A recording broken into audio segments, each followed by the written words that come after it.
நாங்கள் என்ன பண்ணணும் அப்படின்றத நீங்கள் சொல்ல வேண்டாம் இப்படின்னு சொல்லிட்டு ட்ரம்ப் வந்து ஜெலன்ஸ்கியை பார்த்து சொல்கிறார்.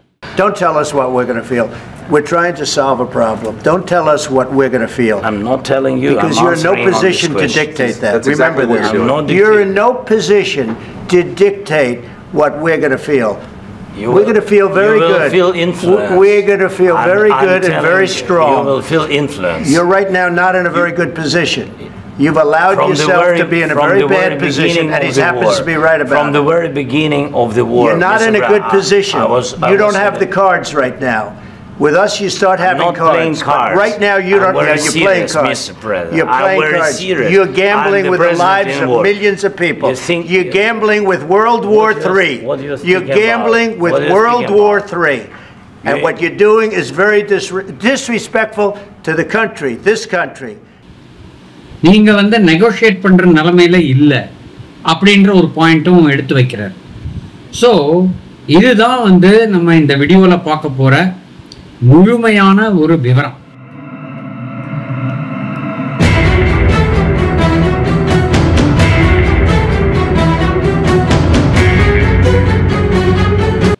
என்னதான் நடந்துச்சு ட்ரம்புக்கும் ஜெலன்ஸ்கிக்கும் நடுவில் அப்படின்றத அந்த ஒரு மூமெண்ட் கேப்சர் பண்ற இந்த வீடியோ தான் இந்த மொத்தமான வீடியோ சாரம்னு சொல்லலாம். இதுல நம்ம வந்து இன்னொரு முக்கியமான விஷயம் நம்ம பார்க்க போற விஷயம் என்ன அப்படின்னு பாத்தீங்கன்னா, இந்த ட்ரம்புக்கும் ஜெலன்ஸ்கிக்கும் நடுவில் நடக்கும் இந்த வாக்குவாதம் வந்து மெயினா உக்ரைனை சென்டராக கொண்டது. நம்ம ஆல்ரெடி பார்த்துட்டோம். ட்ரம்ப் வரத்துக்கு முன்னாடியே ரஷ்யா உக்ரைன் இஷ்யூல ரெண்டு பேர்ட்டையும் நான் பேசுவேன், நிறுத்துங்கன்னு சொல்லுவேன், நிறுத்திடுவாங்க அப்படின்ற லெவல்ல பேசியிருந்தாரு. அதை தொடர்ந்து இப்ப பாத்தீங்கன்னா இப்போ அவர் பிச் பண்ற முக்கியமான விஷயம் உக்ரைனோட rare earth mineral. I want to have security of rare earth. We're putting in hundreds of billions of dollars. They have great rare earth, and I want security of the rare earth. And they're willing to do it. அது என்னப்பா rare earth mineral அப்படின்னு கேட்குறீங்களா? அதையும் இந்த வீடியோவில் பார்த்துடலாம். இதுதான் இரண்டாவது மிக முக்கியமான point.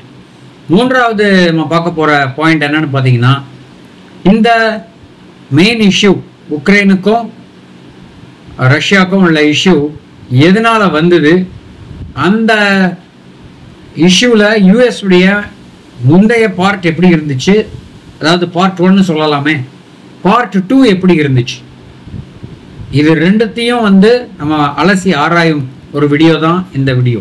More accurately to a country to fight and to try and do things, and you know what happened? We get nothing. Just gave it. We could have rebuilt our entire U.S. Navy with $350 billion. Think of it, $350 billion.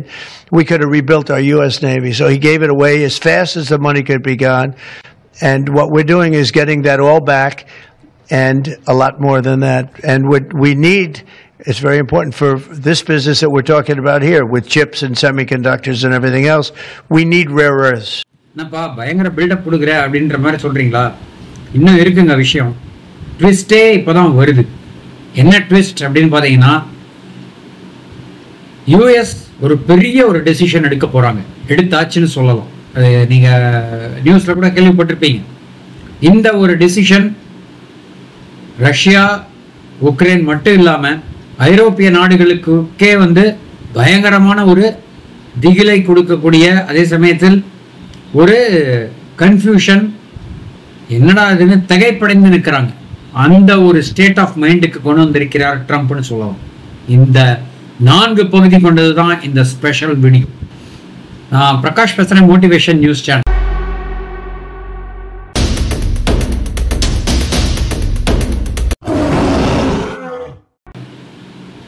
Friends, நம்ம வீடியோக்குள்ள போயிடலாம்.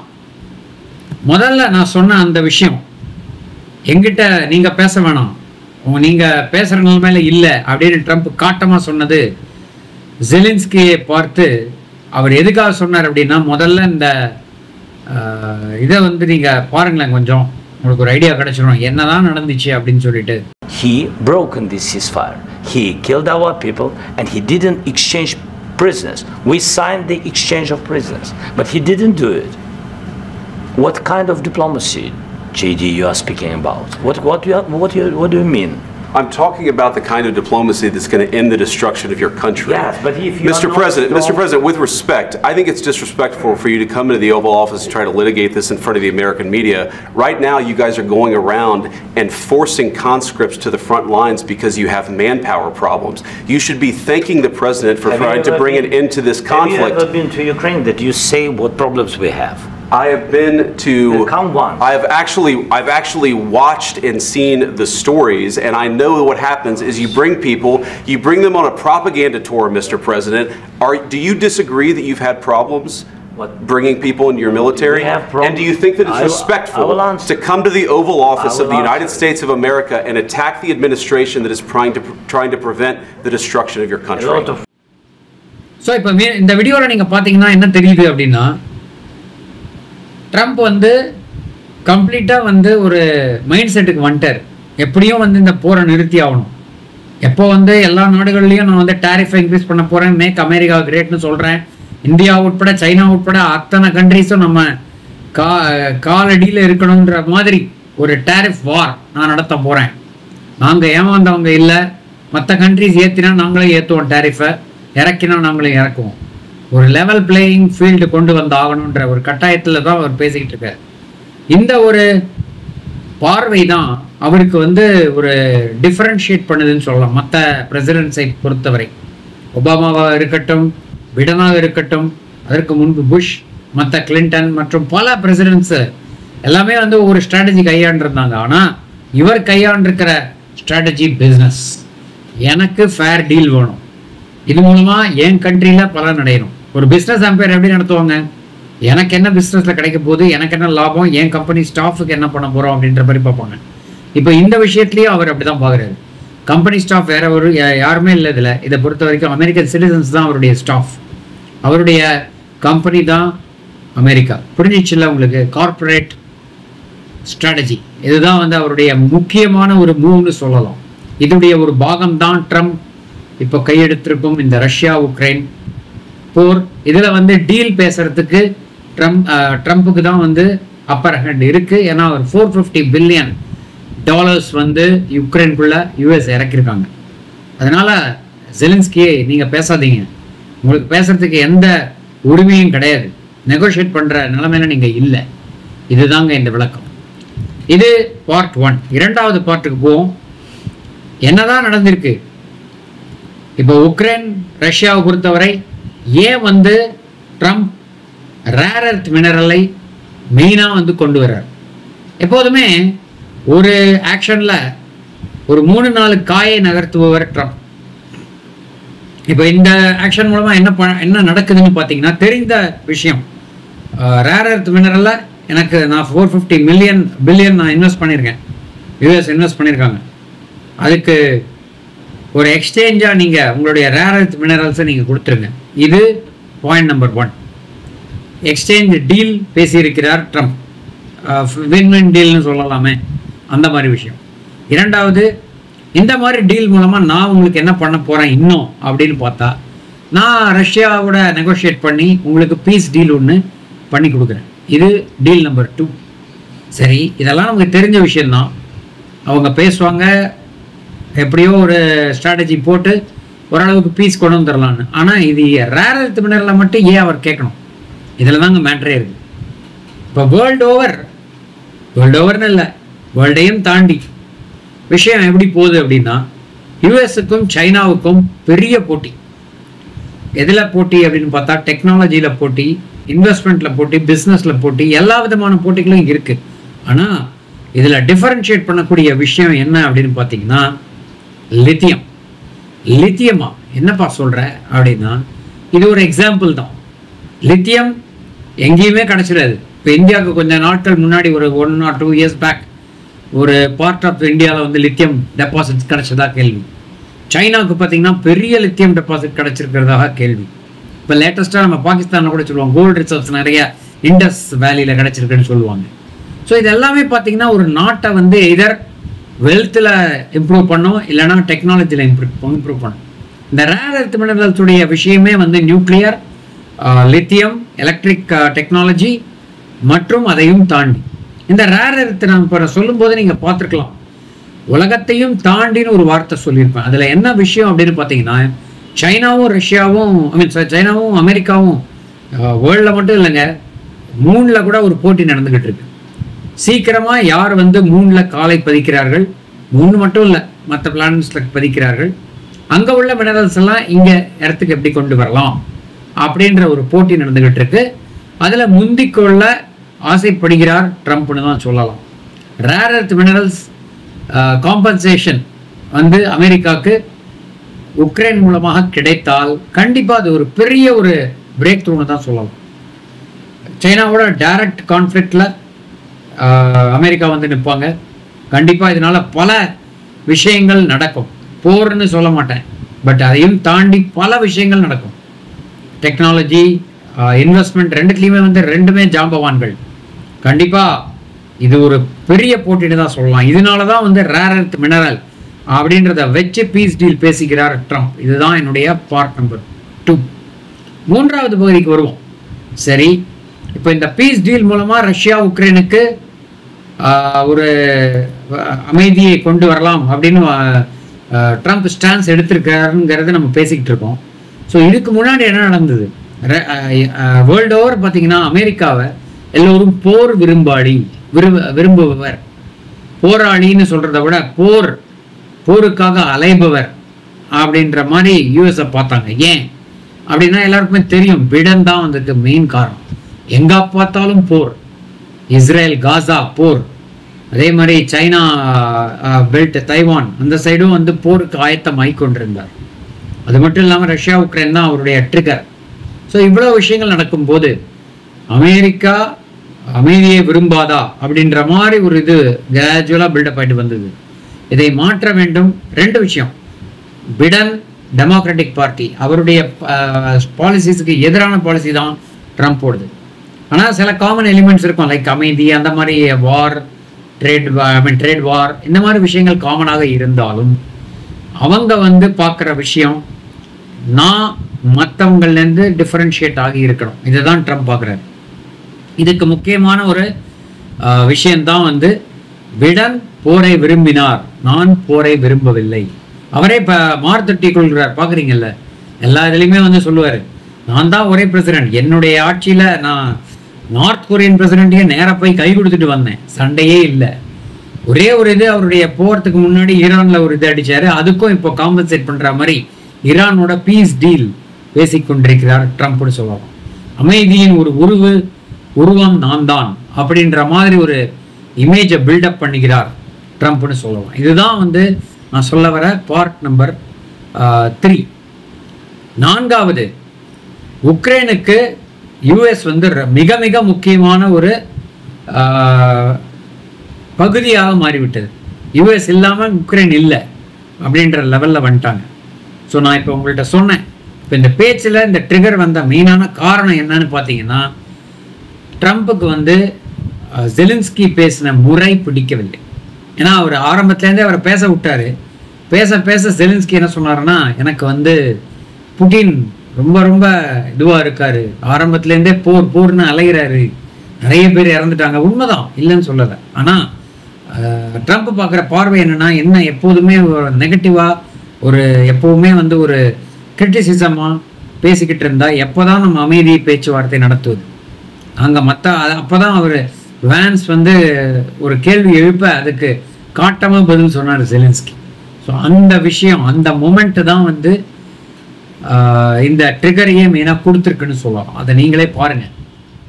They should have. Have you said thank you once this entire meeting? No, in this entire meeting, have you said thank you? You went to Pennsylvania and campaigned for the opposition in October. Offer some words of appreciation for the United States of America and the president who's trying to save your country. Please, you think that if you will speak very loudly about the war, you can... He's not speaking loudly. He's not speaking loudly. Your country is in big trouble. Can I Wait a answer? minute. No. You've done a lot of talking. Your country is in big trouble. I know.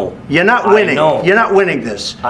you have a damn good chance of coming out okay because of us. Mr. President, we are staying in our country, staying strong from the very beginning of the war. We've been alone, and we are thankful. I said thanks You haven't been in this alone. cabinet, You and haven't not been only alone. in this cabinet. We gave you, through I this said thank stupid you. president, $350 billion.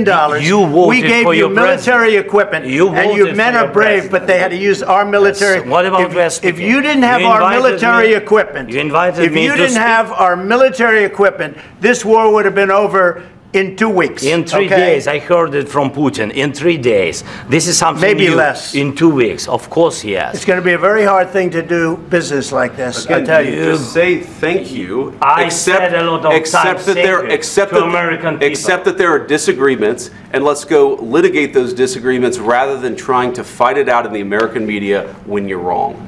We know that you're wrong. But you see, I think it's good for the American people to see what's going on. I over understand, there. sir. I think it's I very understand. important. That's why I kept this going so long.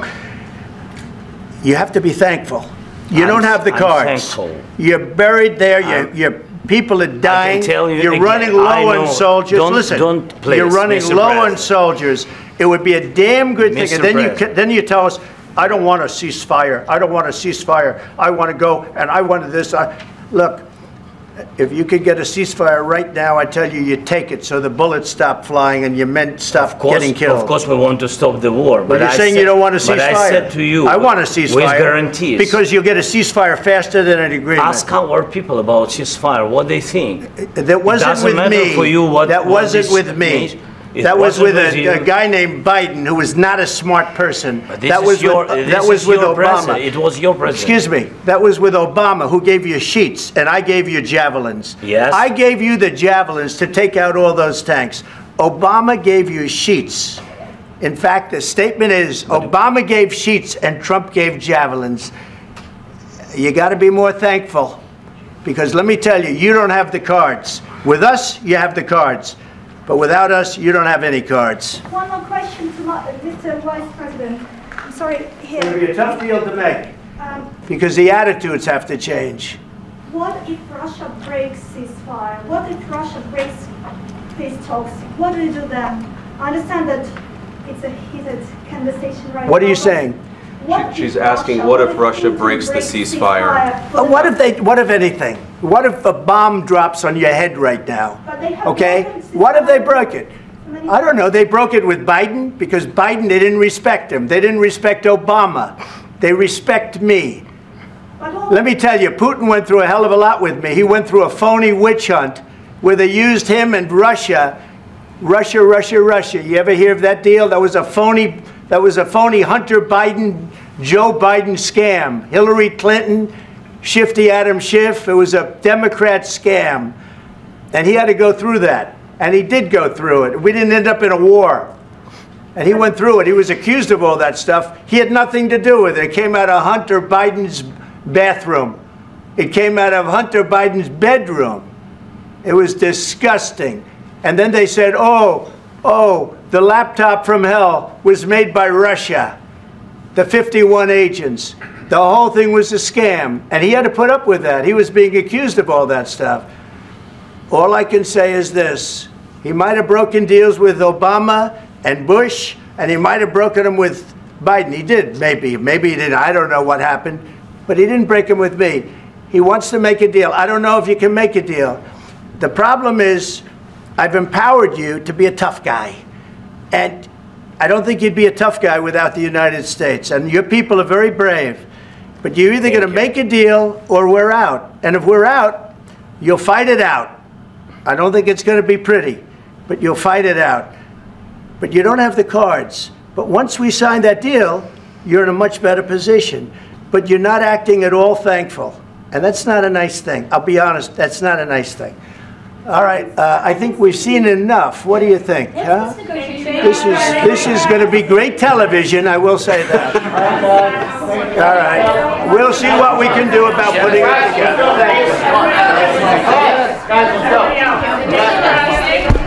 Guys, come on, let's go. We'll see, I don't know. All right, guys, come on. Wait, hey. So இந்த விஷயம்தான் அவருக்கு ஒரு எரிச்சலை கொடுத்திருக்கிறது. அப்பதான் சொன்னார், நீ பேசுற நிலைமை இல்லப்பா தம்பி, நீ வந்து ஆல்ரெடி நாங்கள் சொல்கிறத கேட்டுக்கிற நிலைமையில தான் இருக்க, நாங்கள் ஃப்யூச்சரில் என்ன பண்ண போகிறோங்கிறத பற்றி நீ பேசாதன்ற மாதிரி ஒரு இதை கொண்டு வந்து அவரை அப்படியே ஆஃப் பண்ணாருன்னு சொல்லலாம். அதுக்கப்புறம் கூட சொல்லியிருந்தாங்க, லஞ்ச் எல்லாம் பிளான் பண்ணியிருந்தாங்க ஒயிட் ஹவுஸில், பட் அது கூட நடக்கலை, தயவு செஞ்சு வெளியே போயிருங்கன்னு சொல்லியும் சொல்லாமல் அவரை அனுப்பி விட்டார். ஆனால் அப்படி விட்டுற மாட்டார், ஏன்னா அவருக்கு டீல் வேணும். பட் இது ஒரு ஸ்ட்ராட்டஜி. உக்ரைனில் அவர் ரொம்ப ஜெலன்ஸ்கி ரொம்ப காட்டமாக போய் நேராக யூகே பிரதமரை சந்திக்க அவர் வந்து நான் உங்களுக்கு சப்போர்ட் பண்ணுறேன்னு சொல்ல, இதற்கு பிறகு பிரான்ஸும் ஜாயின் பண்ணி பிரான்ஸும் வந்து அவருக்கு சப்போர்ட் கொடுக்க, இப்போ என்ன பண்ணியிருக்கிறாரு, பயங்கரமான ஒரு திகிலை கிளப்பி இருக்கிறார் ட்ரம்ப்னு சொல்லலாம். ஆல்ரெடி நமக்கு தெரிஞ்ச விஷயம்தான், அவருக்கு நேட்டோனா அவருக்கு ஆகவே ஆகாது.